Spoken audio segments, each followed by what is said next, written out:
I started to study in community colleges in America.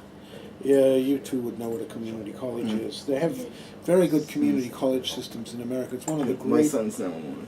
East Los Angeles College. One of the great things about America is its community college Especially system. California. Oh, California is excellent. Very good teaching. I did very well in the community college, and I went into Berkeley with a scholarship, and I did Oriental Language and Literature in UC Berkeley. I got honors with, graduated with honors from BA, and then I applied for a PhD program in anthropology, and as a sideline backup I applied for Asian studies. I didn't get into the anthropology. I wanted to come back to China and to Hong Kong and study Chinese religions as part of the anthropology department. That was not to happen. But I became in the Masters of Asian Studies in Berkeley, and I studied the Chinese healthcare system. And at the same time I started studying science, chemistry, biology, psychology, nutrition, you name it. Started studying science very heavily. I then went into nursing school. In 1983, I got my master's in Asian Studies, and I went into nursing school and became a nurse. Later on, I got a bachelor's of science in nursing. And I worked at San Francisco General in the psychiatric emergency for almost 16 years, both full-time and part-time. Wow. I also worked in the medical emergency room part-time. I did full-time infectious disease control in Alameda, and I taught nursing for 5 years. Wow. Then, in 2010, I went back to Australia because I had been accepted into a PhD program in Adelaide University, and I wanted to study Confucianism. And I've spent the last 4 years studying Confucianism in Adelaide. Now, how does Unitarianism hook into this? Where does the Unitarianism come to this? Well, when I was taking my English classes in the community college, one of my professors was very much into Emerson and Thoreau. And I read a lot of Emerson and I read a lot of Thoreau, and I really liked Emerson and Thoreau. And they were basically Unitarians from the old Harvard tradition.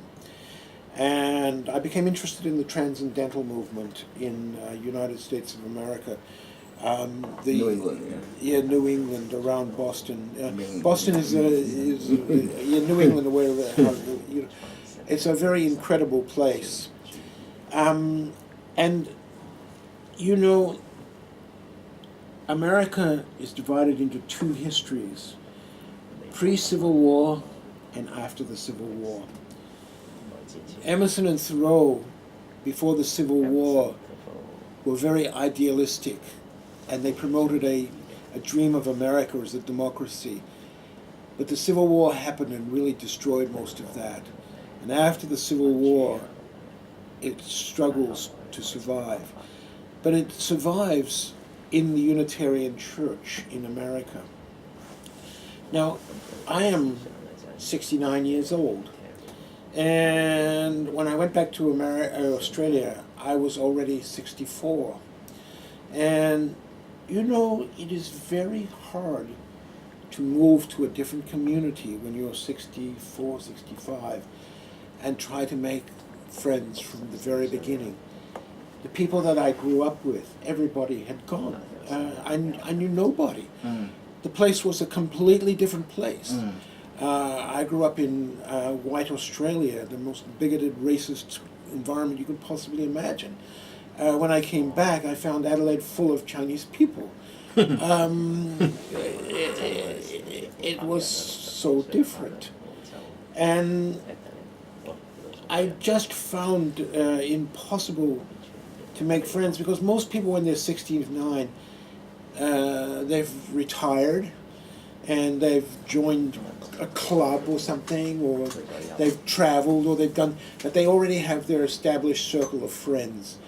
And it is very hard to make new friends. I think one day while flipping through something, I ran across the Adelaide Unitarian Church.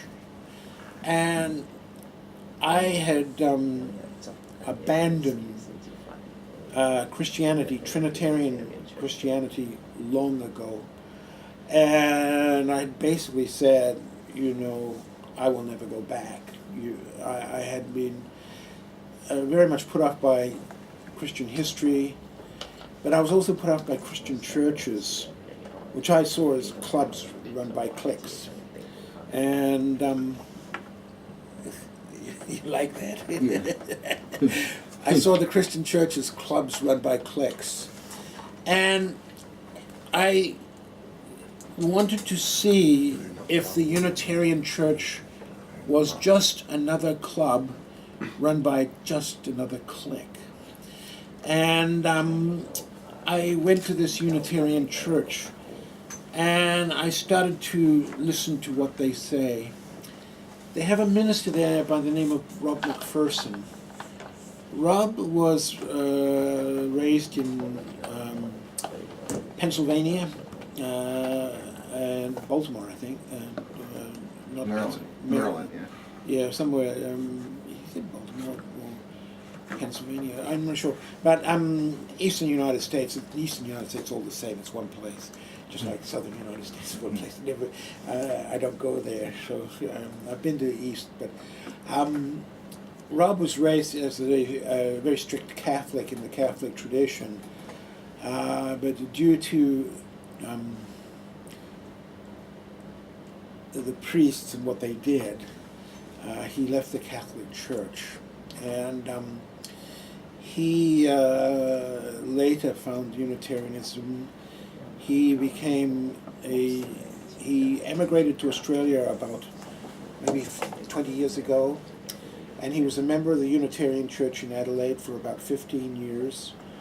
And about a year ago, he was made a minister in the Unitarian Church.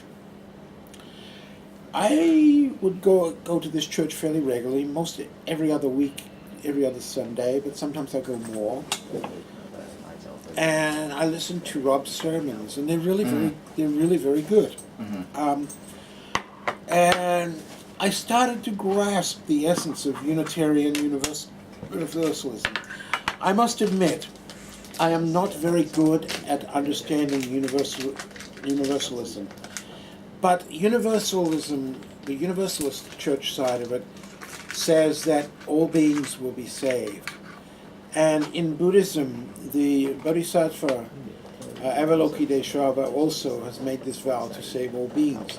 So this, there's a common thread here in the Universalist of the salvation of all beings, and the fact that the Buddhists also proclaim that we work towards the salvation of all beings. And so there's this common thread which I find very interesting. Also, one of the things, I was raised in the Christian church. I believe in God the Father Almighty, maker of heaven and earth, and his only begotten Son, Jesus Christ. I had that thing drilled in my head as a teenager. But the hypocrisy of the church, the downright evil of the church, a church that said we should go to Vietnam and kill Vietnamese because they were heathen communists, was beyond what I could accept as compassion. And so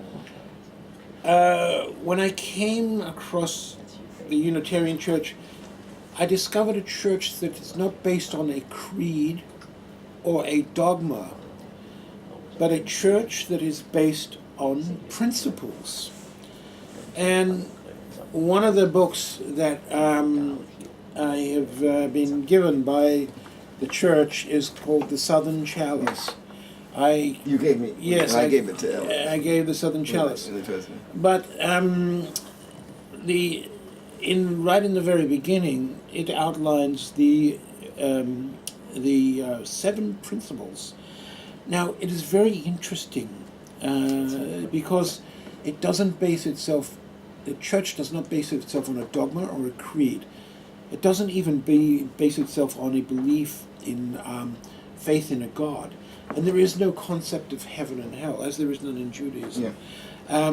It doesn't base itself on a concept of heaven and hell.